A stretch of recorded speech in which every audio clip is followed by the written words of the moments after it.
નમસ્કાર વિદ્યાર્થી મિત્રો, બંધારણનો બીજો ભાગ લઈને આવી ગયો છું.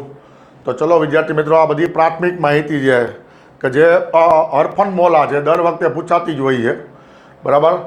તો જોઈએ આપણે ભાગ બીજો છે, ભારતીય બંધારણ તમામ સ્પર્ધાત્મક પરીક્ષા માટે ભાગ 2. તો ચલો આપણે જોઈએ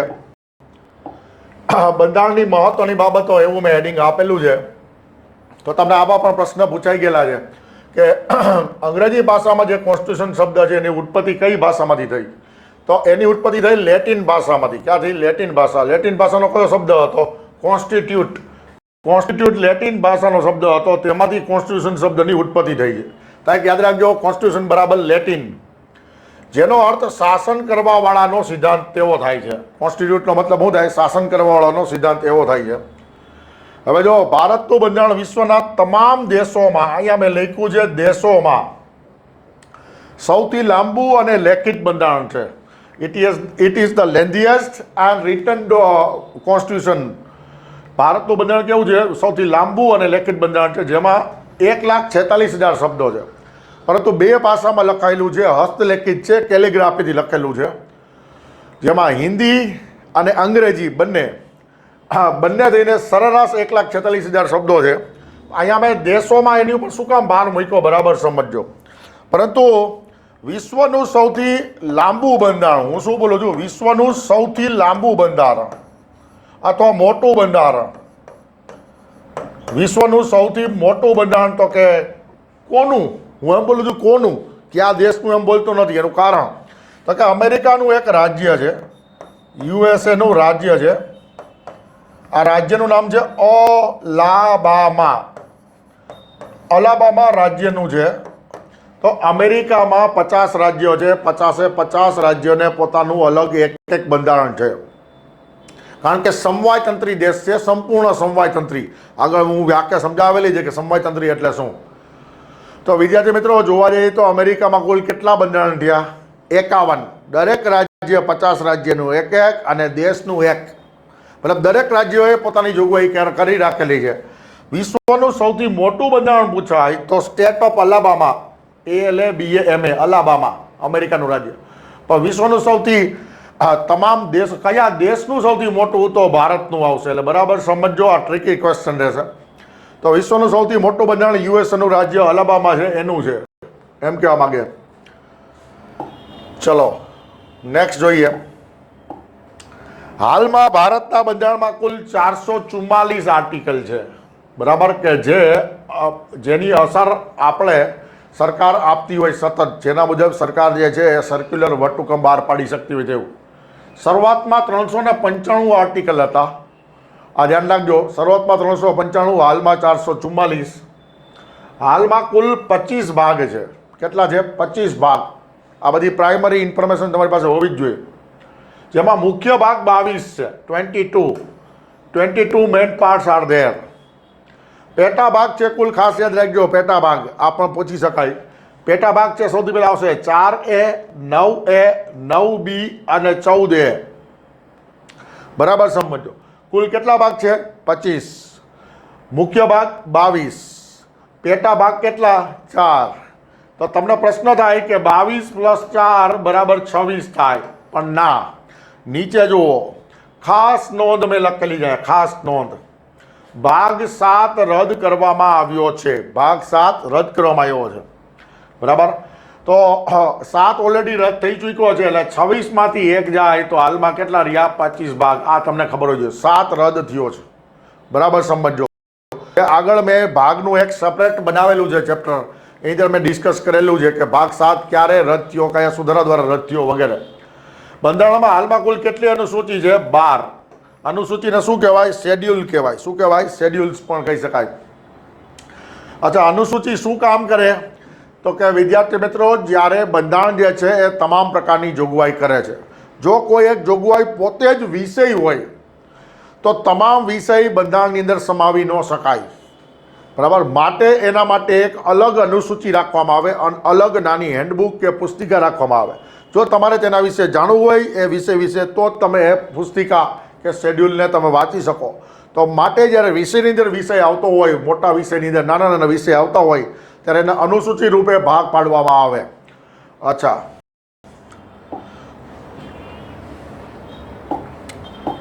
સૌ પ્રથમ લેખિત બંધારણ કોના દ્વારા?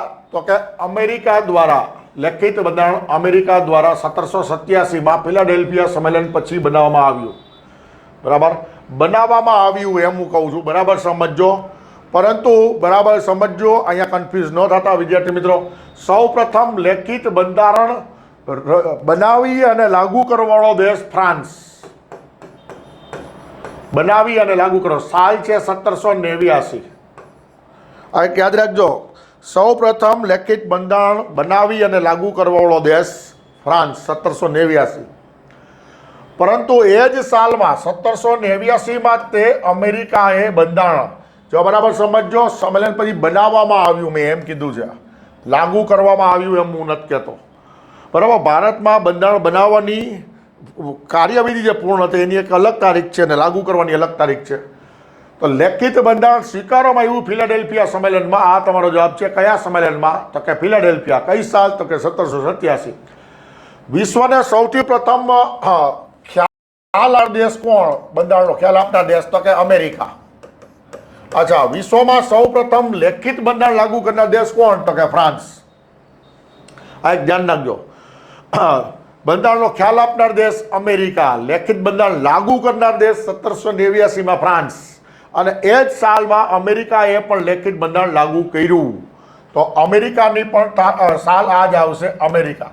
પણ સૌ પ્રથમ હતું કોણ? તો કે ફ્રાન્સ હતું. એક યાદ રાખજો વિદ્યાર્થી મિત્રો. અચ્છા, એથેન્સનું બંધારણ સૌથી પ્રાચીન મનાય છે. બરાબર, તો આ બધા પ્રાઇમ ક્વેશ્ચન 2011 કે 2010ની આસપાસ પૂછાતા. જો વિશ્વનું સૌથી નાનું બંધારણ અમેરિકા દેશનું છે, જેમાં માત્ર 7 આર્ટિકલ છે.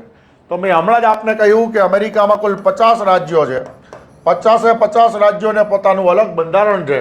માટે તમામ રાજ્યોએ પોતાની જોગવાઈ કરીને રાખી છે. તો મૂળ દેશનું જે બંધારણ છે એની ઉપરથી ભાર હટી ગયો. જ્યારે ભારતમાં શું છે?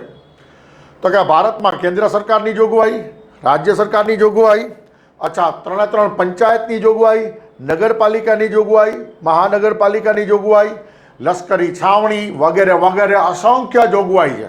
સ્પેશિયલ સ્ટેટસની જોગવાઈ, અસંખ્ય જોગવાઈ એક જ બંધારણમાં હોવાથી વિશ્વનું સૌથી મોટું બંધારણ આપણા દેશનું છે. જ્યારે અમેરિકા ભાઈઓએ ભાગ પાડ નહીં ખા, 50 ભાઈઓએ. તો અમેરિકાના દેશની અંદર માત્ર 7 જ આર્ટિકલ છે. બરાબર, અચ્છા, પછી આ પણ જોજો, શબ્દોની દ્રષ્ટિએ સૌથી નાનું બંધારણ મોનેકો દેશનું છે, કે જ્યાં રાજાશાહી અને લોકશાહી, રાજાશાહી વાળી લોકશાહી છે, જેમાં માત્ર 3700 શબ્દ જ છે. મોનેકો સાવ નાનો દેશ છે, 3x3 કિલોમીટરનો, પણ વિશ્વના સૌથી સમૃદ્ધ દેશમાં એનું સ્થાન છે અને એને ટેક્સ હેવન તરીકે પણ ગણાય છે. તો વિદ્યાર્થી મિત્રો, શબ્દોની દ્રષ્ટિએ સૌથી નાનું બંધારણ કોનું? તો કે મોનેકો દેશનું. બરાબર, ચલો આગળ જોઈએ. ઇંગ્લેન્ડ અને ઇઝરાયલનું બંધારણ અલેખિત છે. અચ્છા, ઇંગ્લેન્ડનું બંધારણ અલેખિત શું કામ છે? શોર્ટ એન્ડ સ્વીટ સ્ટોરી કહું આપને. ઇંગ્લેન્ડે અમેરિકા પર રાજ કર્યું હતું. બરાબર, ઇંગ્લેન્ડે અમેરિકા છોડ્યું 1776માં. 1776ની 4મી જુલાઈએ અમેરિકાનો આઝાદી દિવસ છે.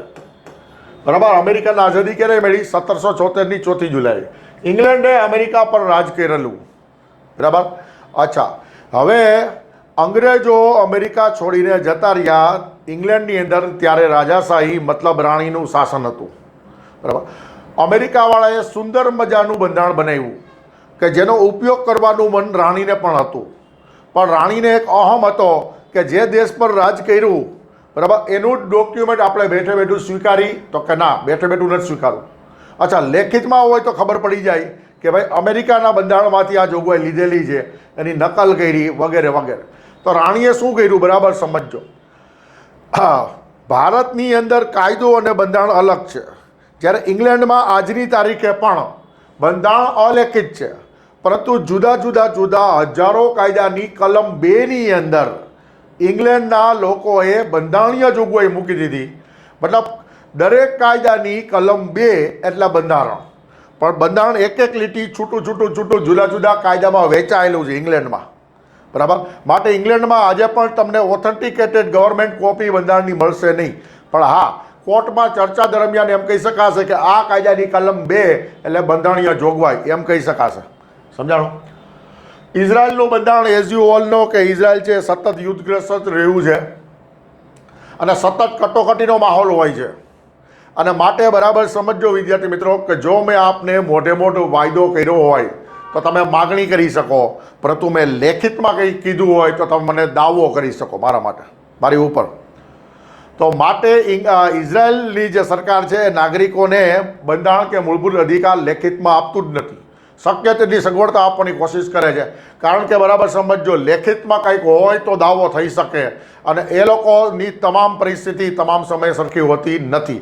માટે ઇઝરાયલ છે એ કોઈ લેખિતમાં કોઈ પણ દાવો કરી શકે એમ નથી કે અમે તમને આટલું પ્રોવાઈડ કરી શકીએ એમ જે નાગરિક તરીકે. અને માટે ઇઝરાયલનું બંધારણ અલેખિત છે.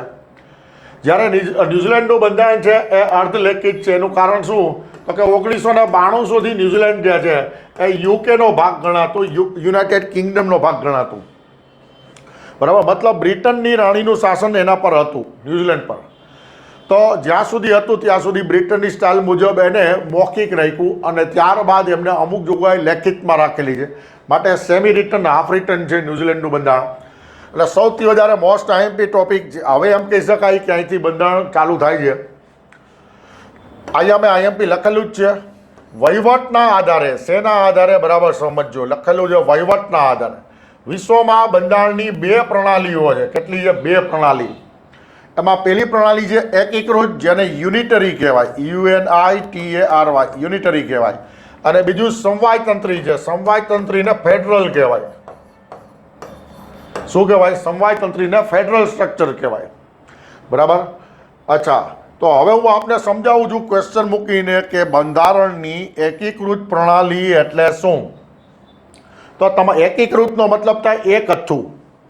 બરાબર, કે જેમાં એક વ્યક્તિ જે નક્કી કરતો હોય, એક સંસ્થા નક્કી કરતો હોય, બીજા કોઈની પાસે અધિકાર ન હોય તે. હવે જોજો, અર્થાત દેશમાં માત્ર સંસદ જ કાયદા બનાવી શકે, રાજ્યો નહીં. તો અહીંયા ભારતની અંદર શું છે બરાબર સમજો, સમગ્ર દેશના કાયદા કેન્દ્ર સરકાર દ્વારા દિલ્હીમાં બનાવવામાં આવે છે. બરાબર, પાર્લામેન્ટમાં. અને દરેક રાજ્યના કાયદા જે તે વિધાન મંડળની અંદર બનાવવામાં આવે છે. તો ભારતમાં 2 ટાયર સિસ્ટમ છે. બરાબર, સમવાયતંત્ર છે. સમ એટલે સાથે, વાય એટલે અસ્તિત્વ. સહ અસ્તિત્વ છે કોનું? તો કે 2 સરકારનું. પરંતુ એકીકૃત પ્રણાલી હોય ત્યાં માત્ર સંસદ કાયદા બનાવે અને રાજ્યોએ વધાવી લેવા પડે. નો આર્ગ્યુમેન્ટ. દાખલા તરીકે ઇંગ્લેન્ડમાં સંસદ સર્વોપરી છે. બરાબર. અચ્છા, ઇંગ્લેન્ડની અંદર 29 કાઉન્ટી છે, એ લોકોએ સંસદે બનાવેલા કાયદા અપનાવવા જ પડશે. ફ્રાન્સ, જાપાન, ચીન, ઇજિપ્ત, બાંગ્લાદેશ, આ બધા દેશની અંદર શું છે? એકીકૃત બંધારણ છે. માટે સંસદ જ કાયદા બનાવશે, રાજ્યો પાસે કાયદા બનાવવાની સત્તા નથી. હા, વચ્ચે વચ્ચે અંશે માત્ર એ ભલામણ કરી શકશે કાયદો બનાવતી વખતે, પોતાનું કોઈ ચાલશે નહીં રાજ્યનું. તો આ હતી એકીકૃત. હવે આપણે જોઈએ સૌથી વધારે મહત્વનું કે જે ભારતમાં લાગુ પડે છે તે બંધારણની સમવાયતંત્રી પ્રણાલી એટલે શું? ભારતમાં સમવાયતંત્રી અને એકીકૃત બંનેનું મિશ્રણ છે. અચ્છા,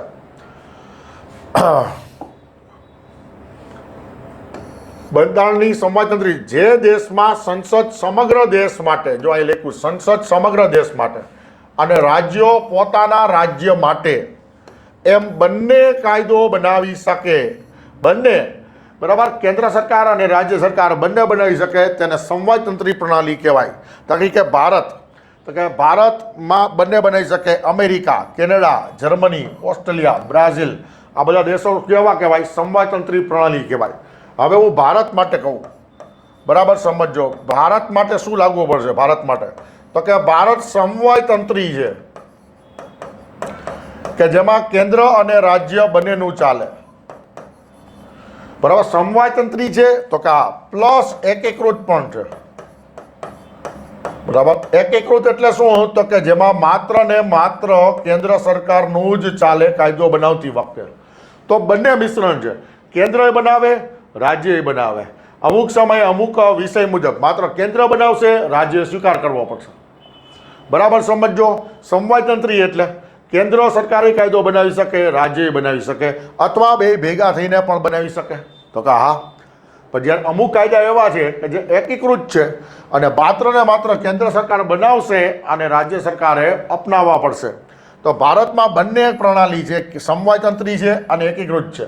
માટે અવારનવાર નિબંધમાં એક પ્રશ્ન પૂછાય છે યુપીએસસી જીપીએસસીમાં કે Indian constitution by nature is federal but the same time some unitary features are there as well. પરંતુ ભારતનું બંધારણ સમવાયતંત્રી છે, તેમાં એકીકૃત લક્ષણો પણ જોવા મળે છે. આ પ્રશ્ન અવારનવાર પૂછાઈ ગયો છે. અચ્છા, તો વિદ્યાર્થી મિત્રો, આ તો ભાગ 2. આશા રાખું છું કે આપને અમારા વિડીયો કામમાં આવતા હશે અને ખાસ કરીને વિદ્યાર્થી મિત્રો આપને માર્ક મળે એવી જ રીતે રજૂ કરું છું. ઓકે, ધન્યવાદ. જય હિન્દ.